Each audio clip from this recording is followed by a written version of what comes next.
Thank you for tuning in to Ocean Rays Podcast. And now, your host, the godfather of sustainability, celebrity chef Rick Moonen. Hi, this is Chef Rick Moonen, interviewing from my studio here in Las Vegas. This is where we get to dive into deep conversations with some of the original gangsters of cuisine. The name of the podcast is Ocean Raised. We're all globally connected by the oceans of the world and the food cultures that it shares. I get to speak with a man that he's been around the world, and he personifies this notion of the ocean. Chef Andrew Zimmern, born in New York City, July 1961, nice Jewish boy, began his culinary career at the tender age of 14. He's truly the American culinary expert of our time. I truly believe that. He's a chef, restaurateur, radio, television personality. Started off in radio, and now he's just owns the television. He's a director, a producer, an entrepreneur, a teacher, an author, food critic, a journalist. You got to leave a few titles for some of us out here, Chef. But 4 times James Beard Foundation Award winner. To me, Andrew defines the Travel Channel, the Food Network, and now MSNBC. His confident, generous, informative, and genuine style and approach to the cuisines of the globe make him one of the most influential celebrity chefs of the world. It wasn't always smooth sailing for him, though, to achieve what he's accomplished. He went through a dark, introspective period in his life in New York City, living out on the streets. And then his life turned 180 when he went to Minnesota, checked into the Hazelden Treatment Center for Drug and Alcohol Addiction, where he now volunteers his time. His life story is a true inspiration to me personally, as well as to the entire industry. 2 years ago, we opened up a Chinese restaurant concept called the Lucky Cricket. I don't know what's so lucky about that cricket, Chef, but we'll talk about that. That was 2 years ago. There's hardly an award offered that you haven't been at least considered for or have won.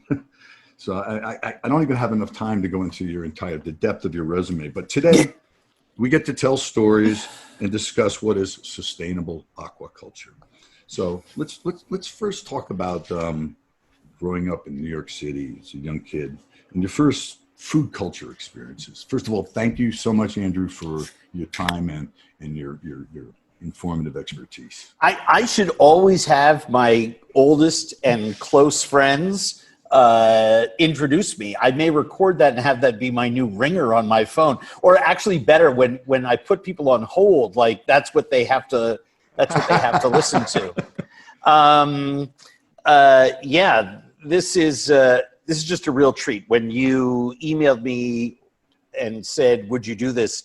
I think about 6 seconds after I saw it, I said yes, because anything that I can do that is an association with you, Rick, is something that I embrace wholeheartedly, and not just because we're friends. And I'm not log rolling, but my interest in seafood and my exposure to the ideas around fish, where it's taken from, what it means on the plate, the civic, sociological, anthropological, and financial and political calculations that are made every time we eat a piece of fish in this country were heightened by your interest in seafood and in so many conversations with you, and just by watching you from afar as well when we stopped living in the same city. So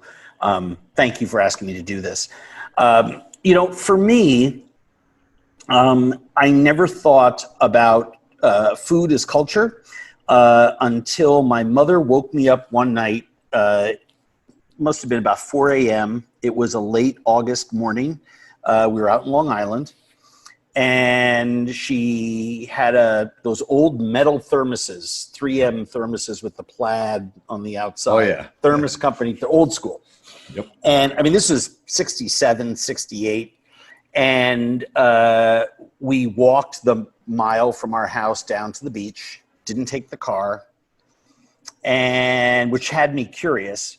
And we got to the beach and I was like, what are we doing? She goes, surprise. And we sat in the dunes. And about 30 minutes after we got there, we heard this noise, trucks and men and talking and laughing and the smell of coffee and cigarette smoke and donuts. And we watched as these 40 or 50 men pulled giant rowboats. I mean, 35, 40-foot white rowboats out of the dunes and rolled them on these old tree trunks, old pieces of driftwood from trees that had washed up on the beach that they'd collected over the years, and rolled the boats down to the ocean and then pulled mightily to get out past the surf, crashing through waves. And big piles of empty nets in the center of them. And we watched, they were only a quarter mile off the beach, as they set nets. And then we watched as in teams, they started pulling in nets that my mother described to me, they'd set the night before. And 3-4 hours later, they came into the shore with what must have been, 1,000 pounds of seafood in each boat. Mm-hmm. And she explained to me, these are the families, you recognize some of them. And I vaguely did. And she goes, that's the Stewart family, right? That's the Duryea. These were all families out on the East End that had been fishing there for generations. They all had retail shops. Some of them had restaurants. Some of them also sold wholesale, typically all three. And because you had to make a living. And this was in a community that ate seafood. And I asked my mother, I said, why are we watching this? Why is this important? I'm sure I asked it in a more simplistic 7 or 8-year-old view. And she said, because this is not going to be existing for very much longer. And she was right. Wow. The commercial seafood industry kicked into high gear. It was kicking into high gear, just hadn't reached out there and put a lot of those families firmly into the retail and restaurant side of things. Mm-hmm. Some of them fished. Some of them have even continued in some small ways to get clamming licenses, crabbing licenses, lobster pots, running whatever they could to put their own product in the case. Most of them are all still in business one way or another. But it cemented in my mind this romantic idea of food. And more importantly, it educated and began to open up a ledger of sorts that I've never closed. And that is, how is it that we interact with food? How do we collect food? How do we, grow it, fish it, raise it, pull it out of whatever cave we can, in whatever culture we can? What do those stories have in common? What does it say about us in our time? And what does it say about our future? And I've explored those ideas in some phases of my life in a very shallow sense. As a young cook, it was always there. I just became obsessed with bright, shiny objects. I became obsessed with the wrong things. I became obsessed with getting ahead. My alcoholism and drug addiction, took a tremendous toll on me, where I simply became a user of people and a taker of things. Mm-hmm. And then I came to Minneapolis and I opened up a French bistro here that I was lucky enough quickly became, the restaurant in the Twin Cities. And this is back in the early 90s and into the mid 90s.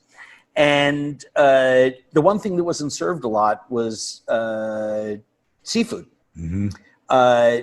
Seafood was something you ate in the summer. You would have fish fries and serve with coleslaw, and that was pretty much the extent of seafood in the Twin Cities when I got here. Mm-hmm. Fancy restaurants had shrimp and salmon dishes.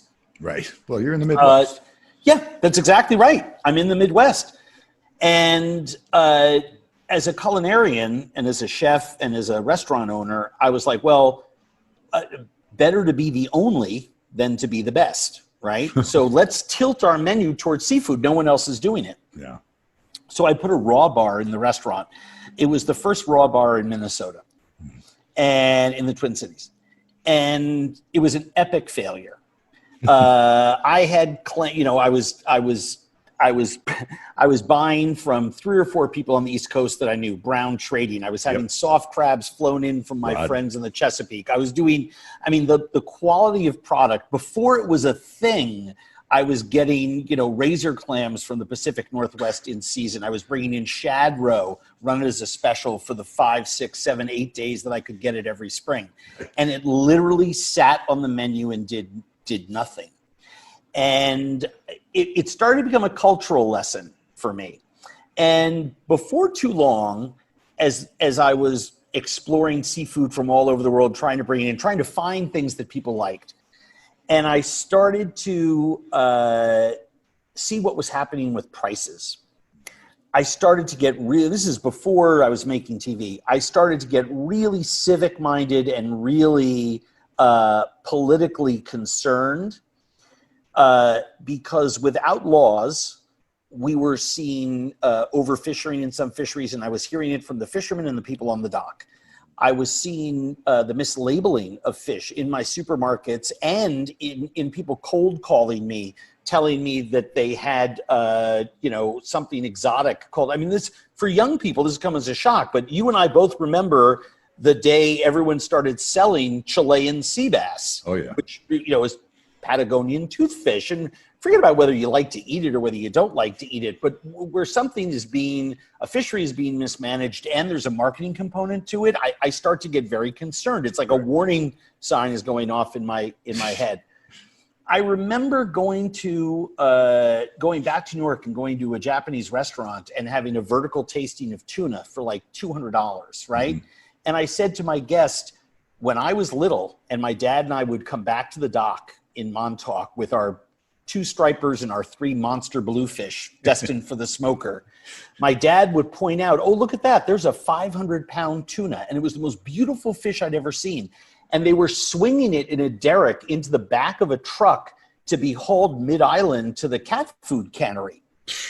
And, today that same fish is picked up by a helicopter at sea and brought to JFK so that it's sold at Skiji Market whole, for tens of thousands of dollars. Exactly, literally $1 million.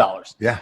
So I started to see all that, sort of add all of this up. And, I was paying whatever it was, $20 a pound wholesale for some fish that people would eat here. Mm-hmm. And my seafood purveyors were saying, look, we have loup de mer. We have a bronzino, loup de mer, bronzino. We have a fish that we can sell you at $2 a pound, filleted, because no one will take it. And I'm just like, done. I remember trying to run it.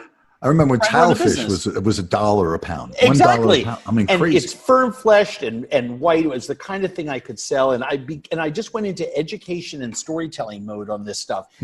And as I transitioned out of restaurants and into media and television, started to travel around the world, and I started to see the fishing villages in the floating communities of everywhere from Lake Tonle Sap to the South China Sea. Mm-hmm. I started to see sturgeon being farm raised in other countries, salmon being farm raised.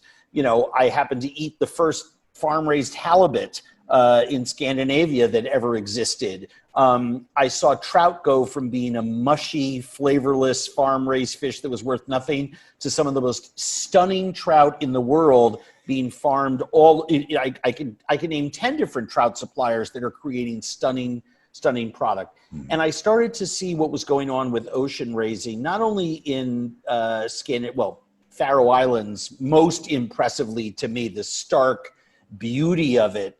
But then started to explore what that meant around the country and telling those stories.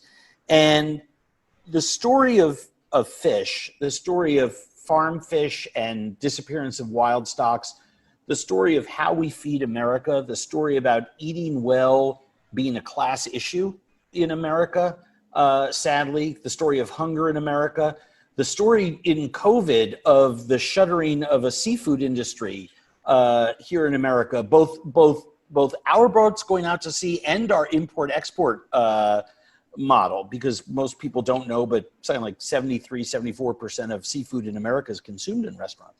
I started to realize that the 40 years of experience, maybe more if you count childhood growing up in Long Island, really prepared me very well to tell stories about this on my MSNBC show, to tell stories about it previously on my Travel Channel shows, and to become an advocate for it. In the last, obviously this year, South by Southwest did not happen, but I ran an aquaculture day every day at South by Southwest for the last 4 years because of my belief that it is through stories about fish and seafood are the best ways to illuminate to people how our food economies work and how, because of the sharp discrepancies in America between what we import, what we export, and what we eat and how and where, than anywhere else. And I thought it was I love taking different foods. When it comes to farming, I talk about soybeans a lot because of the fact that we consume it, but it's also a farm to freighter commodity crop.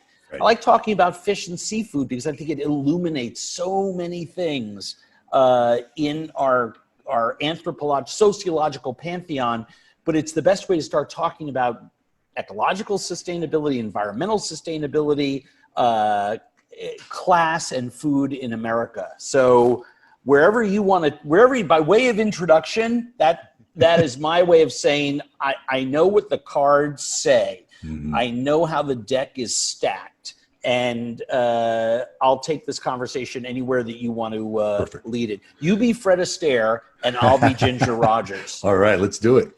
Well, we have a similar story, and not, in many different ways. I grew up in Flushing, New York, and my dad was born in Holland, so he had a close relationship with the ocean, and he would take myself and my older brother out to Long Island, and we'd go out and cap tree and whatever, and we'd go fishing, and we'd come in with bluefish and flounder and fluke and sometimes cod.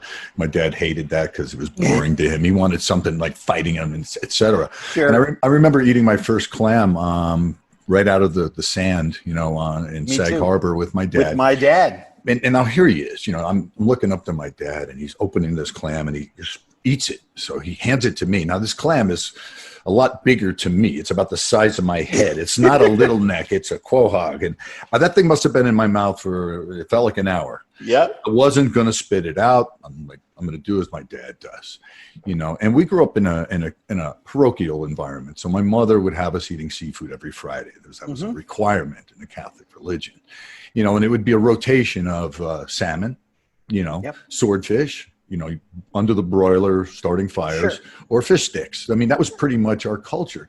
And, and I thought about this when I had a paper route, and I used to do collections, and I had apartment buildings. And, on Fridays when I would go out to collect for the week, the doors would open and the smells would come out. The cultural diversity of my neighborhood was amazing. And I would smell fish.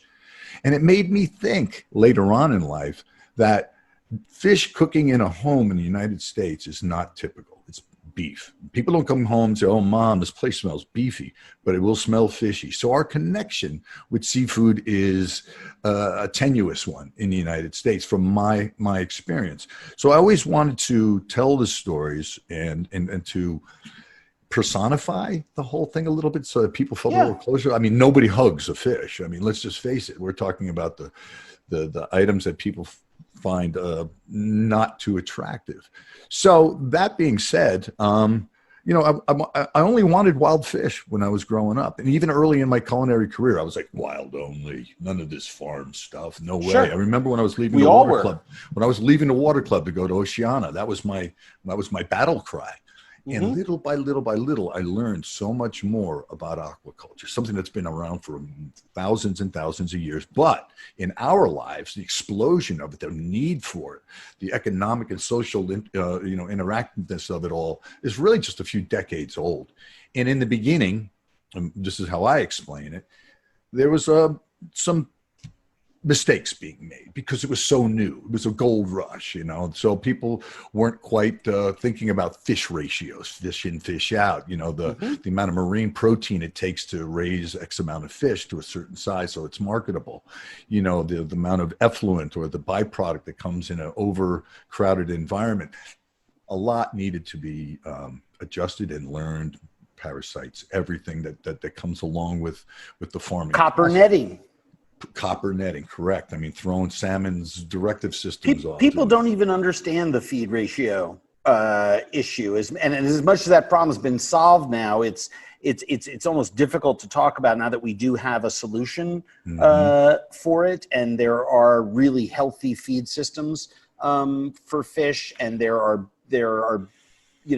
people are understanding that number of fish per cubic meter is a big indicator of quality, and now you have better managed national fisheries, in the sense that the last time that I was down in Chiloé, which southern part of Chile down near Patagonia, where there's a lot of fish farming going on. If you put a salmon or bass pen 3 miles offshore, you are required by law to put in 600 rope lines of mussels, clams, and oysters. That's right? great. Integrated multi-tropic. So that, and you do that in nearshore, they will rent you. The government forces these companies to buy leases, right? Which is very, very smart. But while these salmon and everything are out at sea, what they're doing is they're making private industry pay for filter feeding hard shell animals to be raised indoor. They allow the companies to keep the profits, but they make them buy in for the land. And it's a really interesting system because that's brilliant. It has to be managed by hand, right? So it provides jobs for a lot of people. And it's really, really cool that the international global politics of this, notwithstanding, the swing in our lives I see as being like everything used to be wild. Except for the stuff that we didn't know was being raised by aquaculture, right? Because you referenced this thousands of years old. I've been with tribal peoples who were still living indistinguishably from the way their ancestors lived on cave paintings, and many of them had fish farming in their culture. The native Hawaiians and Polynesians were, famous for it, right? But we've gone from, okay, let's do all wild because that is the healthiest type of thing, to a mixed system, right, where you have farmed and wild fish. Farmed fish had to progress scientifically quite a ways. 40, 50 years ago in the 70s and 80s, oh my God, the product was terrible. The damage to the environment was terrible. The insanity of, for every 8 pounds of feed, you got 1 pound of food on a plate. It's an unsustainable economic model. To today, where we have to actually battle those myths and explain to people that whether it's cobia, bronzino, striped bass, Kauai shrimp, salmon raised on 5 different continents now, there are so many success stories with aquaculture, and we need it to feed a hungry planet. And we need it to have reliable price points so that the restaurant community can continue to exist. Because wild fish, when stocks are deplete, or when you have off years, it is a crazy, crazy pricing structure. I mean, eat your lobster while you can, as these giant herds of lobster march north in search of colder water, because we're going to be importing all our lobster from Canada pretty soon. It's going to get kind of nuts. And I'm very concerned about I want people to eat seafood because it's healthy, it's good for you, it's a very important protein, it's a great food resource, and I think it's delicious. But at the same time, you saw what happened in April when people started sending snapshots around the world when whole countries shut down and there was no boat traffic in Venice, and the water just cleared right up and you could see fish in the Grand Canal. We grew up in New York. You remember what it was like when you couldn't pull fish out of the East River or the Hudson River, right? Because it was too damaged of a fishery from an ecological standpoint. And now I've gone diving for clams and lobster and taken fish out of both rivers and eaten them safely. In Ohio, the Great Lakes, famously 50 years ago, were on fire. Yep. because of the chemical dumps that were in there. And, now they're, for the fish that do remain, they are healthy. We profiled several in my MSNBC show that simply are never going to return. They're depleted forever, never to come back. Like the perch out of the Great Lakes, which is just a cultural nightmare and a shame. But that's the disruption that can happen to wild stocks. And so I want to make sure that there's still going to be a truffula tree for my kid to look at and know is swimming out there. And I think the future of that is aquaculture. I believe aquaculture is an economic solution with jobs and science and can work on so many different levels to help feed us. And people are already eating it, right? I think the stat is 67% of the seafood consumed in America is raised in an aquaculture system. That's right. Already. So, I mean, we're already doing it.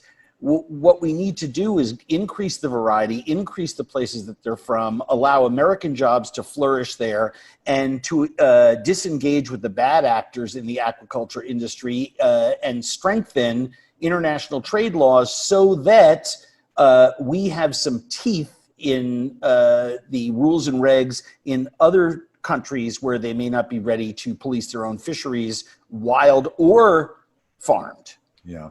Well, historically, as I'm going through my career in my mind as you're speaking, I'm thinking about aquaculture and how it was introduced. I mean, it was really Norwegian salmon. It's really the first bullet. A bullet came out of a styrofoam box. It was silver. It had every scale was attached. Its eyes were bright. It was firm. It was amazing. Yep. And that was it. Salmon was the only thing, because everything else that came out from aquaculture environments was something, as a chef, as a snob, as whatever you want to call it, was like, meh, okay, great, sure. Right, because the trout farms and the farm-raised shrimp, the other stuff that we were seeing, just what the quality wasn't there. Right, so now fin fish was just like a category. I mean, okay, so it's shellfish, clams, oysters, all the bivalves, everything, scallops, everything being farm raised. Got it. That's fantastic, But when it came to fin fish, we were getting things that are like, you overcook it for a second, and it's bad. And we know, running restaurants, that you got to have things that have some sort of margin of when it's perfect and when to serve it. So I was always felt as though I was trying to support the aquaculture system eventually when I embraced it, yet I was never super excited about the varieties that were being offered. So now, we're in a technological stage now where we understand, when you're going to have a hatchery, that if you can have it on land-based hatcheries with recirculating water, so none of the water is being wasted or anything, and it's a real healthy environment. You can transport these fish when they're of a certain maturity out into the deep ocean into a pod that is robotically maintained, so it is very accurate, and you can raise and lower the pods at certain times. Mm-hmm. You get to appreciate and enjoy newer species such as amberjack or grouper or red snapper. Cobia now is being farmed really, really well. Mm-hmm. But people don't know what cobia is because here's the independent swimmer. They don't school. You can't make it fish. Do you know who introduced me to cobia? Who? Rick Moonen. No, he didn't. Yes, you did. That guy. No, cobia to me is the veal of the ocean. It's one of the most delicious fish. It's delicious. Yeah, but now we get to see better species that are now, and they're focusing on, I'm talking about Forever Oceans, nutrition, flavor, texture, quality, and consistency in pricing. And, and the pricing is something that at least you can rely on. You can go about your menus and your days and your projections and your business cycles, knowing where you're at and serving quality. We're eating seafood, as a nation, much, much more now than ever before. People are not cooking at home. I wrote a whole book on it. Sits there. It looks a pretty book, but people still feel as though it smells up their kitchen, or it's too slimy, it's too it's way too difficult to cook, because if you overcook it, it's done, and it's and you paid a lot of money for it. So now what? People's head explodes. Let me stop you right there, because I think this is fascinating. One of the things that came out of all of these aquaculture panels, talks, videos, things that I've done, if you said to me, what's the one thing that helps? What's the one thing that helps? I say consumer education. Right. Now that is both recipes, also conversations like this so people understand it. But it is letting people, finding a way for more people to be more successful with more types of fish, because they're, you know, what you teach somebody about how to cook a piece of salmon that they buy in their grocer's fish counter, right? Where there's good salmon, farm raised, from companies I know. And someone learns, okay, I'm going to put it under a broiler or whatever, saute it in medium heat and 10 minutes for every, whatever little tricks that we're teaching people on how to do it, right? And then you give them a piece of flounder the next day or shrimp the next day, right? It is, now luckily the democracy of the internet, people can watch folks like you and I cooking videos, and thousands of chefs. If anyone Googles how to cook salmon, 1 million videos pop up. So thank goodness that's there.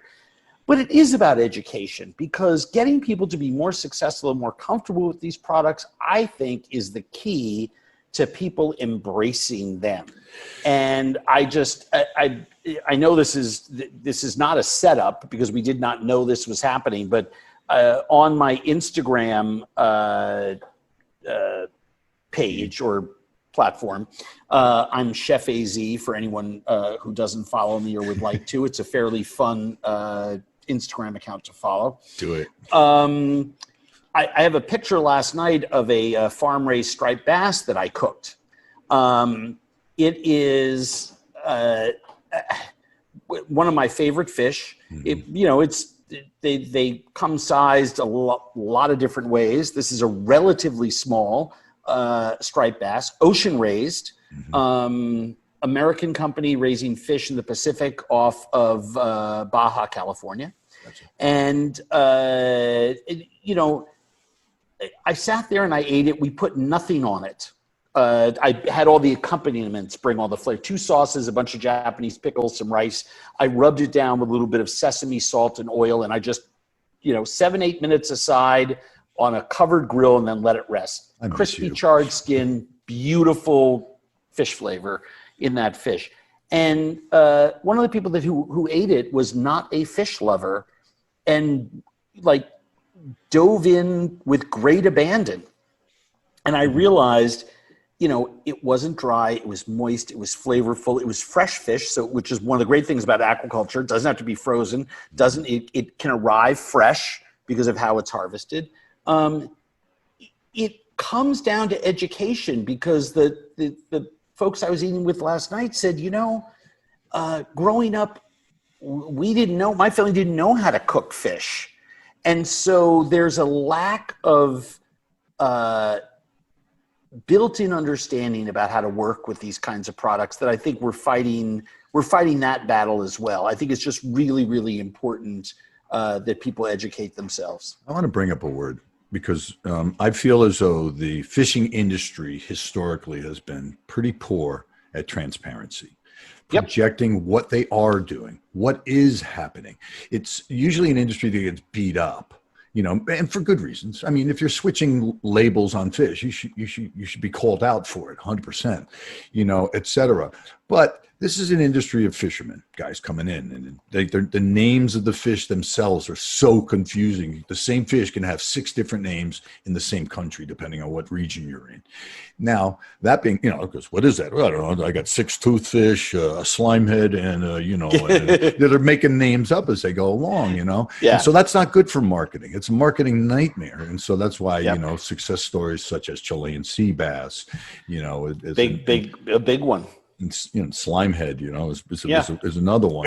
Orange roughy, and all of these other fish that were overfished. But And then they wait for the article to come out once a year where 25 restaurants in New York City were tested for their tuna, and it turns out that 19 out of the 25 were mislabeled. And so now they got to on the defensive side explain, well, this is what's really happening, or and if something goes wrong with aquaculture, it becomes a headline. Oh, all the lobsters are killed in Maine because of a slice being used to get rid of parasites. Yeah, but one of the biggest problems that I've seen has actually been one of our biggest success stories, and that is for those of us who are old enough to remember before there was several institutions out there issuing a green, yellow, red system for what kind of seafood you should be eating.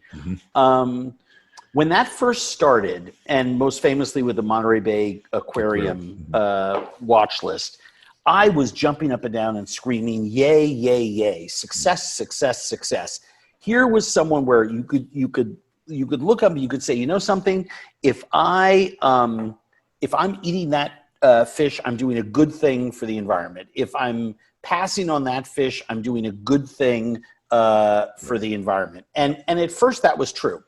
And now, kind of like organic labeling and some of the other stuff, it really hasn't become the purity test that it should be. I know that farmed salmon, I don't believe there's a farmed salmon in the world that has officially made it to green on either of the two big watch lists. Right. However, all of them are at yellow, which means it's recommended. It's just not a high enough standard. There's still concerns. That's where as I investigated it, and I've gone, by the way, to 5 different countries to see how salmon is raised in an aquaculture system. 5 countries. By the way, none of them are part of the same company. Right. Okay, all different producers around the world. I'm not sure there's many non-quote unquote professionals that have been to 5 countries to see it. And I wish that they treat their salmon like I treat my child. I mean, my knee was in my lap. I was so stunned by how they care for this fish, the quality of the product. And so, whether it's, Kavar, and I hate to name names, but, because there are so many to do it well, but whether it's, King or Verlasso or Kavaroy in Scandinavia, I'm probably butchering the name. I mean, these companies are doing incredible stuff with their seafood. To not have them be green because they missed the temperature of the water by a degree or something like that is actually missing the forest for the trees. I think it's doing a disservice to aquaculture in general, because we are calling out, we're calling ticky-tack fouls in the playoffs. I agree. It's more important that the salmon get sold. So I think, I'm not saying that the watchdogs are wrong. I think maybe it's time, instead of red, yellow, green, or gold, silver, and bronze, maybe we have a scale of 1 to 10. So that everything above a 7 is a buy, right? Because anything that discourages people from buying good product from the good actors in the game, I think does the industry a disservice, but more importantly, I think it does the consumer a disservice. Absolutely. I mean, seafood is so good for you, and they're so close to being green, but they can't be green because it's scientific based and it has for one reason, for one ticky-tack foul or another. And I get why there's a purity test. I really do. My suggestion for all of those watchdog groups is don't, if you just have red, yellow, green, or gold, silver, platinum, or whatever it is, you wind up with too much disparity because the categories are too broad. Right. And it is, we have to, it's not just farm tilapia coming in from, wherever, Canada. There are people doing ocean raised aquaculture that need to be rewarded at the consumer level by having the watchdog groups embrace what it is that they're doing. And I think the solution is broadening the categories of themselves, that we're not confined to 3 stages of judgment. Or they should have a category where it's most improved. I mean, I've watched aquaculture go from, wow, I was blown away when I heard all the things that are negative to the environment on aquaculture. I was pissed off when I heard about it. They got this, farmed in dangerous campaign up in Canada. And I'm like, ugh. I mean, I could understand farming fish that aren't indigenous to an area and and invasive species, etc. That makes complete sense to me. But, these people are just out of control. So I was like pissed off. This is our bread and butter. This is where I make my money. That's the fish, that I sell, I make money from. People understand. It's so easy. It's so diverse. It's got everything going on as a cuisinier and as a businessman. And they told me I can't have it anymore. I was like punching them in the face almost. And then I found out everything. I'm like, holy smokes, did we have a way to go? And we have, in my lifetime, in your lifetime, it's gone from 0 to 20, out of 25, maybe. So there's a couple little things left, most improved, still great for you. And now we're coming out with species that are even healthier and even actually more exciting for you as a chef, because now you got some diversity. I can't wait to get my hands on farm red snapper. But this is the storytelling part that's so important for people, because we all know what we're trying to avoid. I do not want 300-pound grouper with human arms marauding through the cornfields of Iowa 100 years from now, right? I mean, none of us do, right? No. But as I remind people, because I live in Minnesota now, and I get a chance to talk about all kinds of farming, and I get to talk about genetic modifications, and I get to talk about the dangers of species when it comes to seeds and when it comes to other things that can transport in the air. And those kind of issues. And some of the same broad strokes apply to aquaculture, and that is a couple things. Number one, genetically modifying organisms to suit a certain environment is something that has been going back in time also for thousands of years. Apple species are crossed all the time to create new ones. Head broccoli was an invention of Clarence Birdseyes, from a wild stalk plant that he was able to genetically modify. Mendel, as we all learned in third grade, was able to codify DNA of plants by the way in which he manipulated the structure of peas, right? And thank God for genetic engineering, the good genetic engineering, because now cows don't have to very painfully have horns removed when they go into dairy barns, or even when it's breeding time on the ranches, because we now can actually, by simply manipulating a gene, eliminate a horn from growing on a species. And I think this is the good work of science. We cannot avoid, it's like cars and gasoline. I don't want to go back to the horse and buggy time. No. We don't have to go back that far, but we do know that fossil fuels are bad for the environment, so we should be leaning into electric 100%.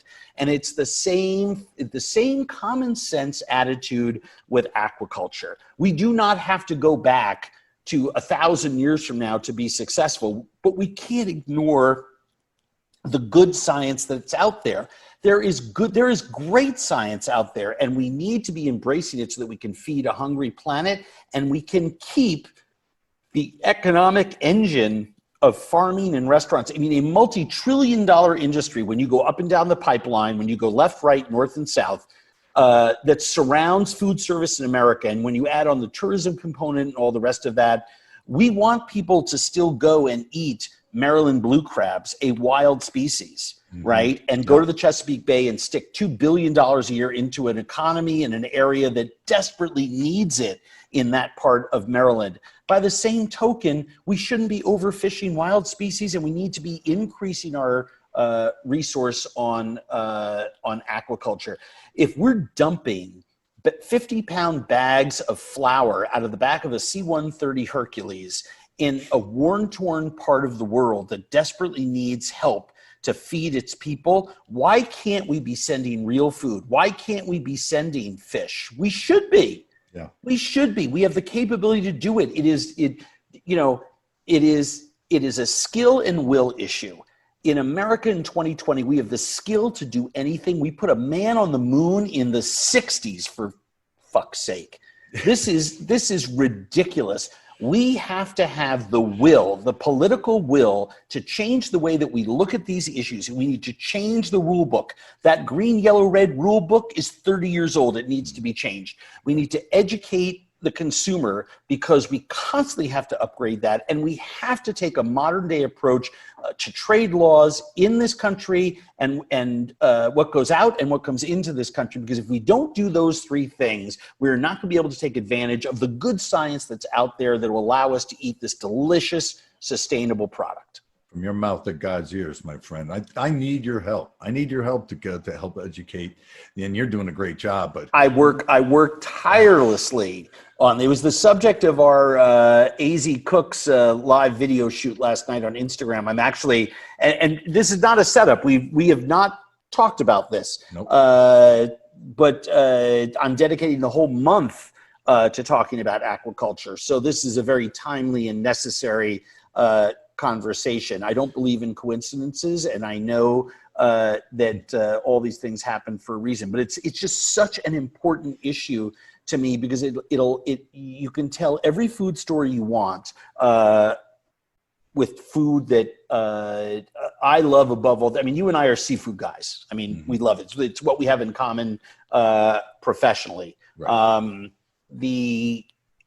I just think it's so important. Well, I got to know you at a stone crab festival in Longboat Key. Well, at the Colony 28 years ago. Poof.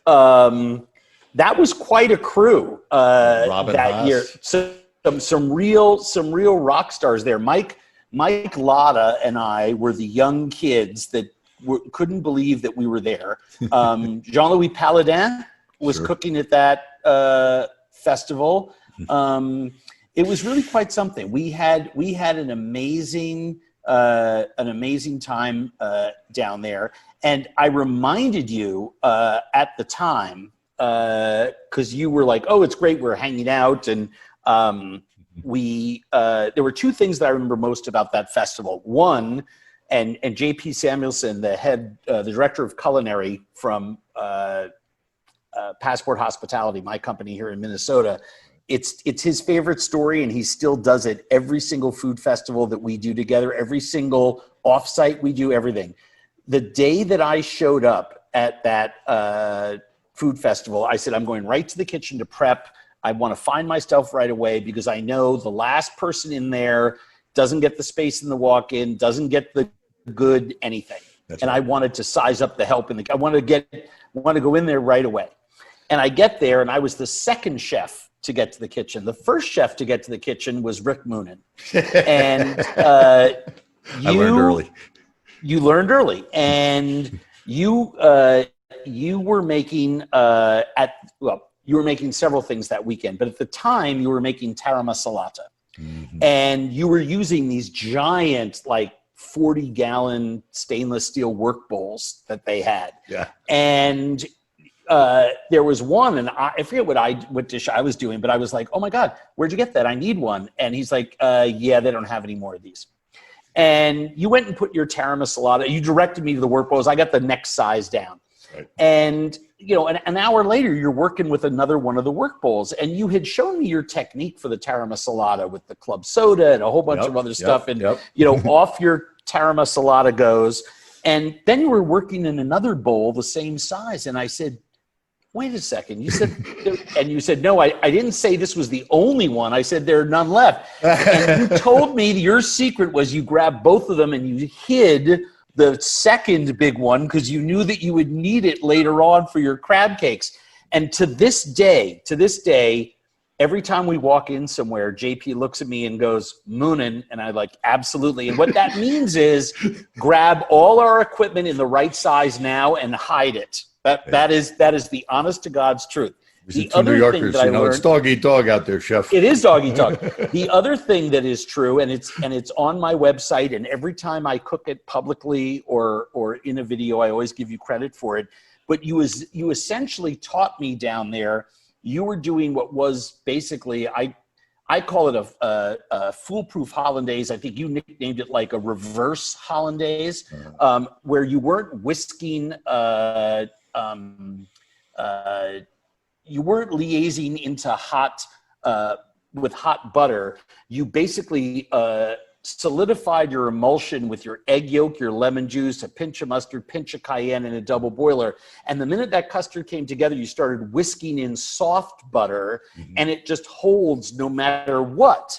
Yep. I mean, literally, it can hold forever. It's a milk solid. And it's foolproof. And I continue to make that to this day. The other great story that comes out of that festival was that you had said to me after a couple of days, you said, "Oh, it's so great hanging out with you. It's great to meet you, whatever." I said, "Actually, we met once before." And you're like, "I'm sorry, I forgot. Please remind me." And I said, "Yeah, at Buzzy O'Keefe's old restaurant, where you were the chef at River Cafe." Right. I had gone there. This is in the days when I was drinking.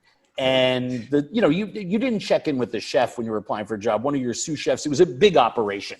Sure. I should also tell people in New York, wasn't a small restaurant. And the sous chef, my paperwork went through, all the rest of this kind of thing. And I was such a mess. I mean, I was day drinking at the time, wasn't able to hold down a job. And you literally said to me, you got a lot of talent, kid, but clearly there's something going on. And I got the boot out the back door. Another reason that I respect you above all other people, because only you and Larry Forgione kicked me out. Everyone else said, "Well, geez, he's got a lot of talent, and there's other kids that aren't quite as good cooking. We'll take the good with the bad." But you guys were very, very smart. So sorry about that. It would have been fun working together. It would have, but we've been friends for 30 years, and that's even better. This can't be the last time we have a conversation or collaborate on subjects such as aquaculture, because Anytime. It intrigues me. I love science. I love food. I love people. I love everything about it. And the more and more I learn about it, the more excited I get, especially to get the quality, the consistency that we're looking for. We can feed this planet. There's so many things that we can do, and this is a rough time that we're going through right now, but it's going to be a blip in the history of everything that goes on. Well, anytime, I love those things too, but you know me, I'm a showman. I like big activations. So anytime you want to do something on this subject, I'm all yours. Second reason that I was doing my aquaculture thing on Instagram Live was with so much fish being consumed in restaurants.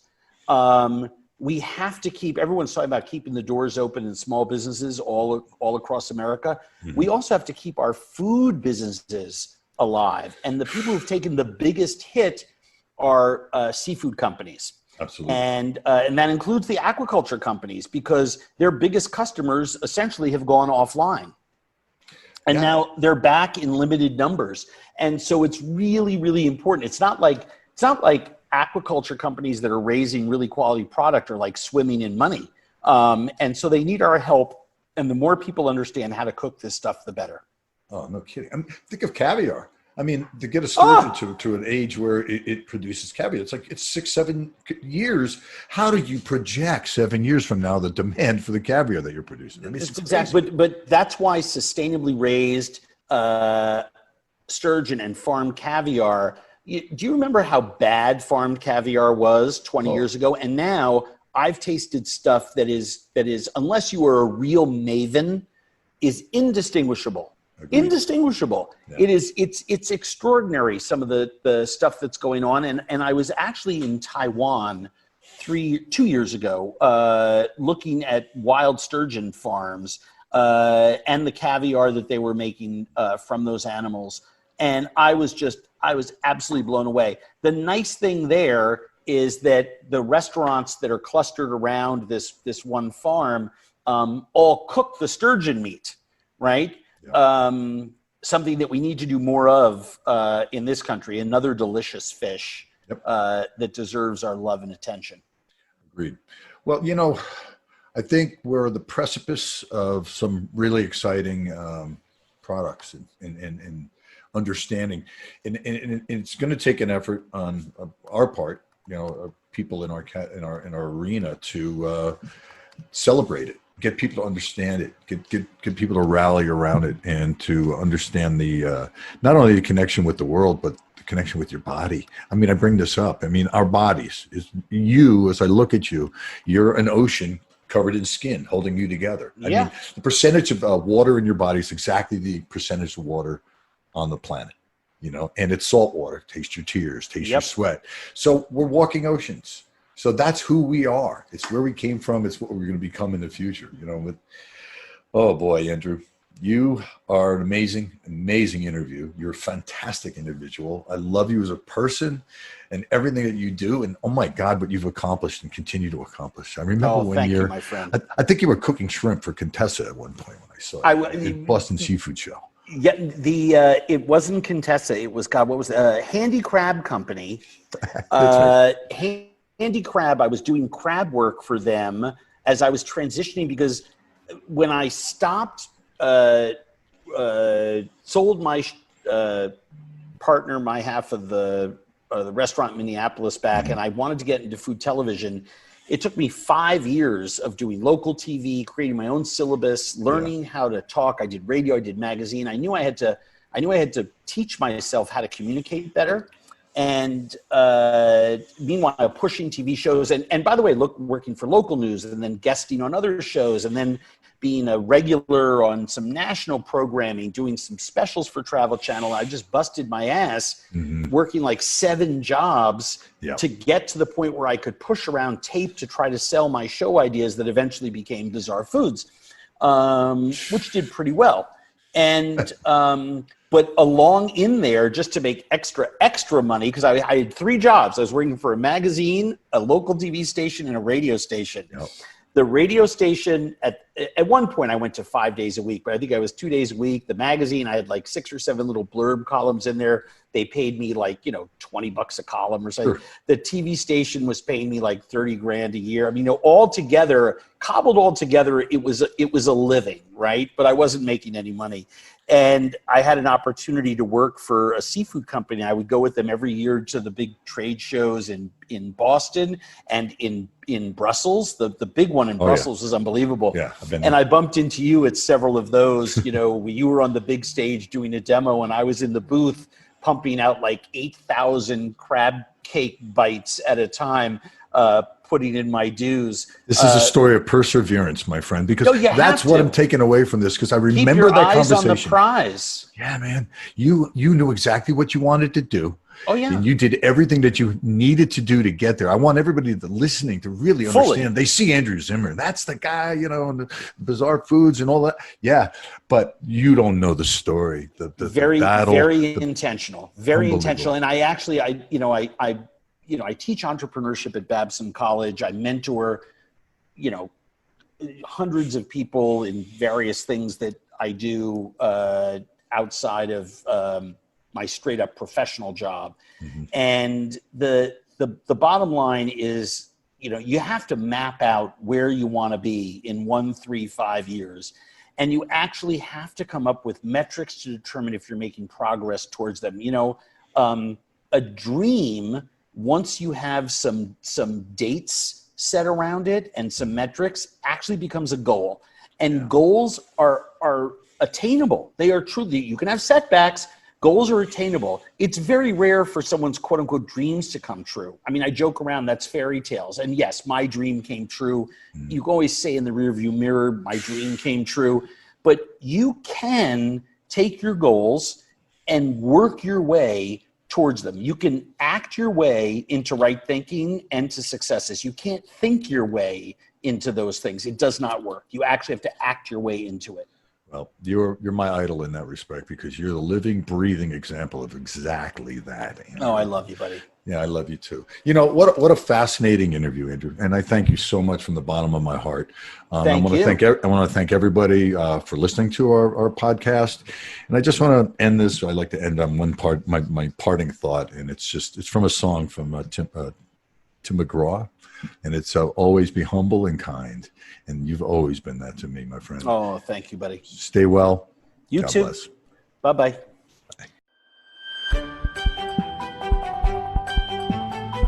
ForeverOceans.com